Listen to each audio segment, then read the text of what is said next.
ఉమ్మడి వరంగల్ జిల్లా ప్రధాన వార్తలను పరిశీలిస్తే ఉమ్మడి వరంగల్ జిల్లా వ్యాప్తంగా కొత్త పథకాల అమలు కోసం నిర్వహిస్తున్న గ్రామ సభలు గందరగోళంగా మారుతున్న పరిస్థితి కనిపిస్తూ ఉంది. ముఖ్యంగా ఎక్కడికక్కడ ప్రజలు అధికారులను నిలదీస్తున్న పరిస్థితి కూడా కనిపిస్తూ ఉంది. ముఖ్యంగా పాలకుర్తి నియోజకవర్గాన్ని చూసినట్టయితే ఓ ఇంట్లో నలుగురికి కొత్త ఇళ్లకు సంబంధించి ఇందిరమ్మ ఇళ్లకు సంబంధించి పేర్లు జాబితాలో నమోదు చేశారని మేమెందుకు అనర్హులుగా మిగిలిపోయాం, మమ్మల్ని ఎందుకు అర్హులుగా గుర్తించారని అక్కడ అధికారులను నిలదీసిన పరిస్థితి కనిపిస్తూ ఉంది. మరోవైపు జనగామ జిల్లా వడ్లకొండ గ్రామంలో ఇటు కాంగ్రెస్ బీఆర్ఎస్ కార్యకర్తలు ఘర్షణ దిగిన పరిస్థితి కనిపిస్తూ ఉంది. మరోవైపు బచ్చన్నపేట మండల కేంద్రంలో మహిళ తన ఇంటికి సంబంధించి ఇందిరమ్మ ఇల్లు ఇస్తారని దరఖాస్తు చేసుకుంటే అధికారుల నుంచి వచ్చిన స్పందన, వాళ్ళు ఇచ్చినటువంటి సూచనల పట్ల ఆమె కంటతడి పెట్టుకున్న పరిస్థితి కనిపిస్తూ ఉంది.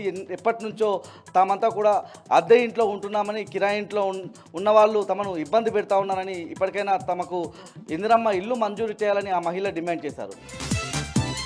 హన్మకొండ జిల్లా నడికూడ మండలం వరికోల్ గ్రామంలో ప్రోటోకాల్ వివాదం చోటు చేసుకుంది. వరికోల్ గ్రామం ఉమ్మడి వరంగల్ జిల్లా స్థానిక సంస్థల ఎమ్మెల్సీ పోచంపల్లి శ్రీనివాసరెడ్డి సొంత గ్రామంగా ఉంటుంది. అక్కడ పోచంపల్లి శ్రీనివాసరెడ్డి ఫోటో లేకుండానే గ్రామసభ నిర్వహించడం పట్ల ఆ గ్రామస్తులంతా కూడా నిరసన వ్యక్తం చేశారు.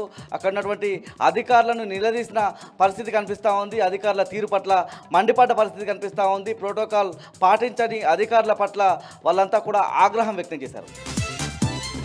మహబూబాబాద్ జిల్లా కేంద్రంలోని ఎమ్మెల్సీ తక్కెళ్లపల్లి రవీంద్రరావు తన క్యాంపు కార్యాలయంలో మీడియా సమావేశం నిర్వహించారు.